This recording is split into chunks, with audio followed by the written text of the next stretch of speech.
Bonjour à tous et bienvenue dans Regard de dirigeant. Aujourd'hui, je reçois Anne Cantier, avocat fondatrice et dirigeante du cabinet L6. Elle accompagne les dirigeants là où le droit devient un enjeu stratégique, la sécurité, le social et la responsabilité personnelle du dirigeant. Bonjour Anne, merci d'être avec nous aujourd'hui. Bonjour Claire. Alors, c'est vrai que vous aviez une vision très novatrice et vous avez eu un positionnement très fort. Pourquoi est-ce que, selon vous, c'était important que le dirigeant ait un réel accompagnement juridique ? Alors, je pense que je l'ai compris assez rapidement, compte tenu de mon parcours. Et la compréhension que j'en ai eue, c'est, je le remercie d'ailleurs aujourd'hui, il y a très longtemps, j'ai un dirigeant qui m'appelle et qui me dit... qui me fait part de ses difficultés et qui me répond très simplement: je n'ai pas besoin d'articles de loi ou de sachants techniciens, j'ai besoin de réponses qui soient concrètes et qui répondent à mes préoccupations. Donc ça a été un déclencheur de ma prise de conscience sur oui, il faut être un technicien du droit, mais il faut aussi répondre aux préoccupations du dirigeant et de l'entreprise que vous conseillez. Donc ça a été un déclic pour vous, vous êtes rendu compte qu'il y avait un réel besoin. Qu'est-ce qui, vous intervenez sur des dossiers importants, souvent très sensibles. Qu'est-ce qui fait selon vous la différence entre un dirigeant bien accompagné d'un dirigeant exposé ?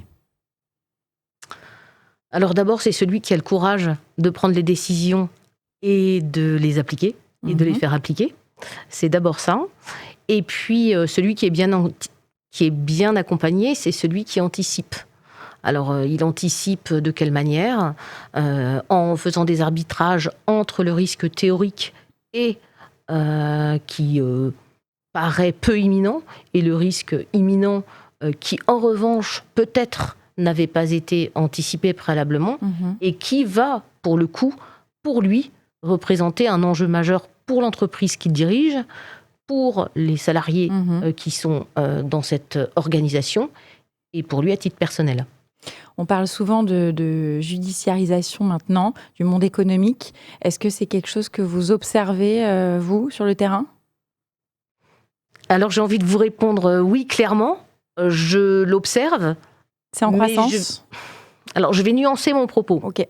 Oui, c'est en croissance, mais je vais nuancer à deux égards notamment. Déjà, je ne crois pas à une judiciarisation en volume. En réalité, on n'est pas sur une croissance exponentielle des contentieux. En revanche, on a effectivement une judiciarisation parce que le droit est devenu plus technique, parce qu'il y a des normes qui sont moins lisibles, probablement venant de droit européen, de normes qui sont moins lisibles au regard de la souveraineté de notre pays ou d'un dossier particulier. Et puis on a des normes qu'on connaissait moins, qui sont administratives, réglementaires. Et je crois que c'est là où la judiciarisation, avec ces sujets nouveaux, s'accentue. En revanche, je vous dis, en volume, je nuance fortement ce propos. C'est quoi les erreurs les plus fréquentes que vous observez, notamment au niveau du dirigeant, puisqu'il y a bien sûr un risque pénal qui est peut-être pas toujours très conscient. Qu'est-ce que vous observez ? Les observations, c'est d'abord tout simplement très pragmatique. Je crois qu'un dirigeant qui dirige une grande entreprise, qui est en responsabilité de nombreux sujets, ne se rend pas forcément compte au stade de décision qu'il doit prendre, en dirigeant par exemple une organisation de 20 000 salariés ou de 50 000 salariés, qu'à un endroit, sur une politique RH, sur une norme particulière, il y a une exposition pour lui à titre personnel. Ils sont conscients du risque pénal ? Non, ils ne sont pas conscients du risque pénal. Pas sur le moment. Sur le moment, en réalité, les organisations sont souvent trop larges, trop grandes, et ça suppose donc d'avoir une vraie anticipation avec des relais solides, opérationnels, RH, juridiques. On est souvent des sujets transverses. Donc, je pense que c'est ça l'erreur majeure aujourd'hui quand on rencontre une nouvelle entreprise ou un dirigeant, c'est de ne pas avoir su anticiper, parce que, certes, c'est spécifique, c'est technique, c'est complexe, mais c'est parce que comment se mettre en responsabilité d'une organisation large et étendue. Vous êtes spécialisé, vous avez plein de spécialités, mais le droit social, le droit du travail, c'est vraiment votre maître mot. Pourquoi est-ce que c'est un enjeu aussi stratégique aujourd'hui ? Je pense que ça l'est devenu au fil du temps, au fur et à mesure.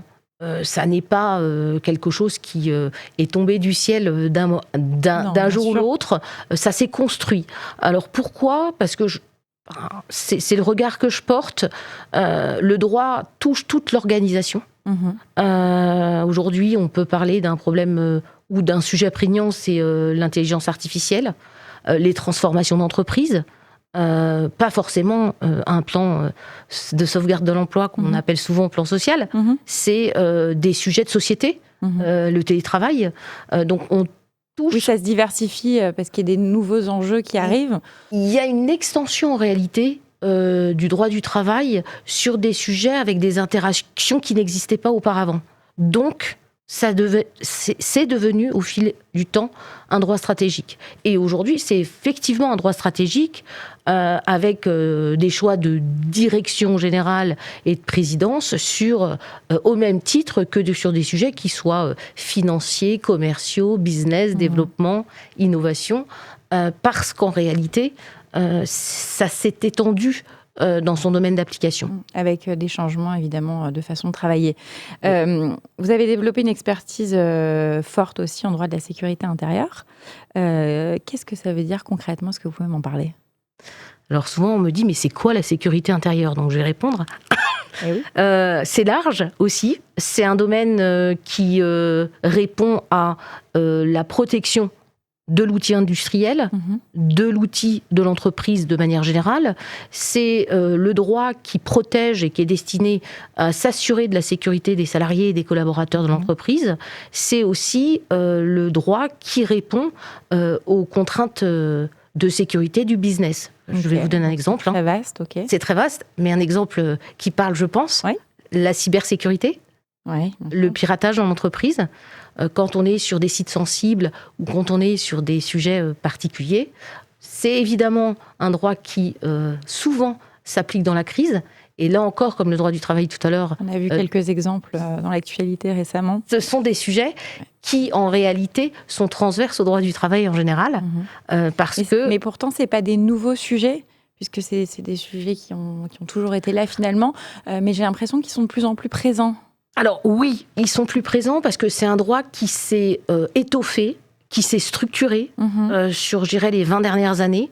C'est des normes qui ont été renforcées très fortement. Et donc, qui dit normes renforcées plus fortement, dit nécessairement des contrôles qui sont beaucoup plus importants, des enjeux qui sont plus importants, et évidemment, des risques pour l'entreprise et pour le dirigeant, qui auparavant n'étaient quasi pas existants, qui aujourd'hui sont majeurs. Donc c'est ça, la sécurité intérieure.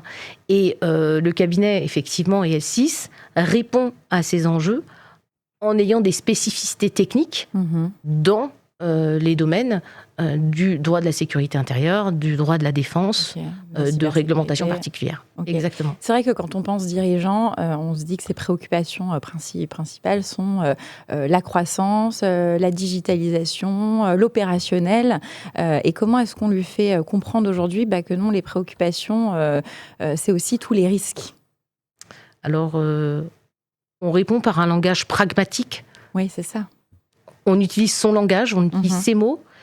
Et au-delà du langage et des mots qu'on doit utiliser, qui ne doivent pas être des mots de sachant, on doit s'adapter à ses contraintes et à ses objectifs.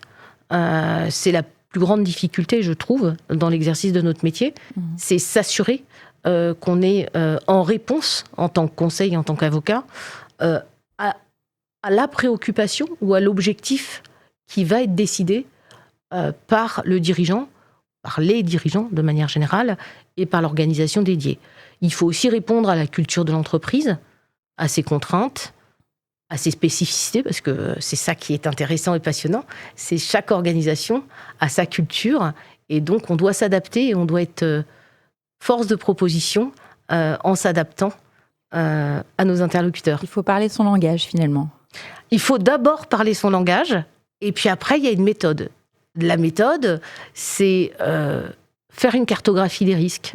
Alors la cartographie des risques, c'est pas un gros mot, c'est essayer de déterminer le risque qui peut être théorique, parce qu'il existe des risques théoriques et qu'il faut pas faire peur, parce que si on se concentre sur les normes, on se fait très vite peur. Donc il faut exclure les risques théoriques, et en revanche, il faut donner une prééminence aux risques imminents qui, eux, peuvent se réaliser, pour ensuite, après cette cartographie de l'imminence des risques, pour ensuite décider.